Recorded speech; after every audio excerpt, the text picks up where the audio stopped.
오늘 자정부터 제2의 윤창호법이 시행됩니다. 그러면서 음주 단속 기준이 아주 강화가 됐는데요. 지금까지 계속 보도를 통해서 말만 들으셨죠? 지금까지는 훈방 조치로 끝났던 혈중 알코올 농도 0.03%의 경우 내일 이 정도로 적발되면 면허 정지입니다. 박주 변호사님. 네. 음주 단속 현장 보면 항상 나오는 말 있죠. 몇 가지가 있습니다. 더더더더더 그리고 딱 한 잔 마셨습니다. 예. 그리고 그렇죠. 또 이제 술 마시는 자리에서 차 갖고 왔다 해도 야, 한 잔 마셔라. 한 잔은 괜찮다. 네. 괜찮다. 한 잔은 괜찮다. 한 잔. 이제 이런 말 안 통합니다. 네. 0.05에서 저도 박준 변호사한테 이제 그런 얘기 안 하겠습니다. 네. 네. 0.03으로 네. 지금 처벌이 강화가 되는 상황인데요. 면허 정지도 되고 취소 수준도 0.1에서 0.08로 떨어졌습니다. 네. 입건도 0.03부터 입건이 되기 때문에 이제는 한 잔 정도 마시고 1시간 지났을 때 혈중 알코올은 0.03이거든요. 네. 그러니까 이제 마시면 운전 자체를 하면 안 되는 그런 상황으로 된 것입니다. 자, 그런데 이렇게 기준이 강화되다 보니까, 그러니까 기준 수치가 굉장히 낮아진 거죠.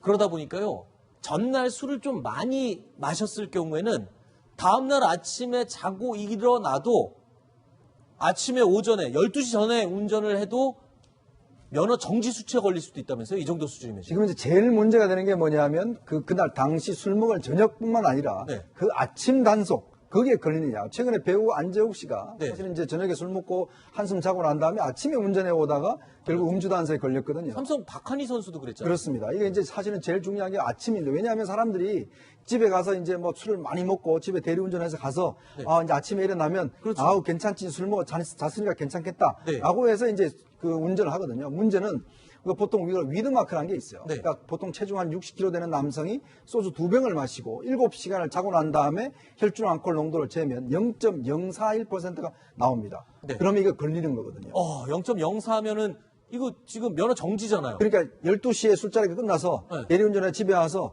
7시에 전에 나가면 아니, 그럼 푹 쉬고 나가는 거잖아요. 그렇죠. 보통 그렇기 때문에 이제 이게 그렇게 나가면 안 된다는 거거든요. 그러니까 제일 지금 이제 문제가 되는 게 뭐냐. 앞으로 아마 제일 많이 걸릴 텐데 아마 경찰도 단속을 밤 단속보다는 아침 단속을 많이 할 수 있어요. 자, 그러면 이 아침에 본인들은 대리운전이 괜찮다라고 자신하지만 체중이나 등등에 따라 특히 이제 체중이 좀 덜 나가는 분들이 술이 또 더 늦게 깬다고 그래요.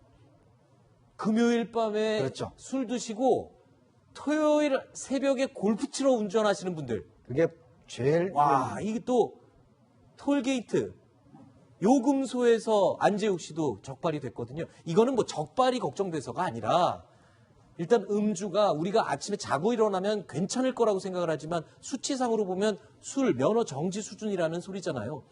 집중 단속이 이제 곧 시작이 된다는 얘기거든요.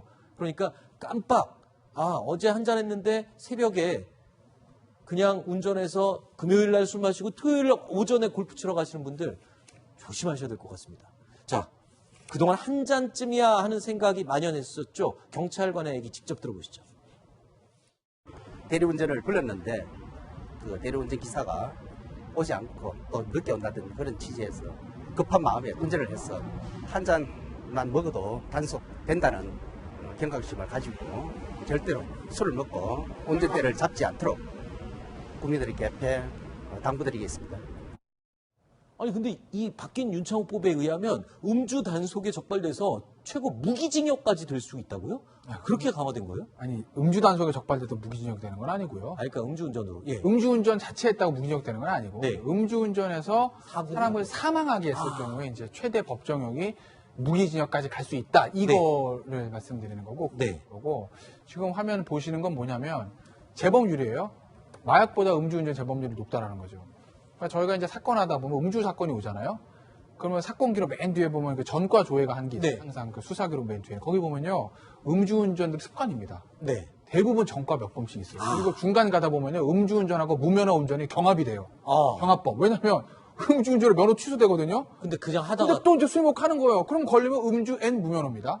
그러니까 이게 습관적인 것들이 있어서 그래서 네. 이번에 음주로 이제 사고가 내면 무조건 구속 수사를 검찰에서 원칙으로 한다는 것도 네. 제가 잘 쓴 표현으로 한 번 들어가야 재범이 낮아지거든요. 왜냐하면 자꾸 봐주고 술 한 번 걸려도 벌금 이래버리면 그 집행유예 잃어버리면 습관이거든요. 그러니까 이거를 끊기 위해서는 뭔가 엄한 처벌 한번 받아야 그래야 야, 술 한번 먹고 운전했다가 큰일 나는구나라는 게 생겨요. 그래서 아마 이제 검찰이나 법원도 그렇고 음주운전에다 점점 더 강한 처벌을 하는 거죠. 알겠습니다.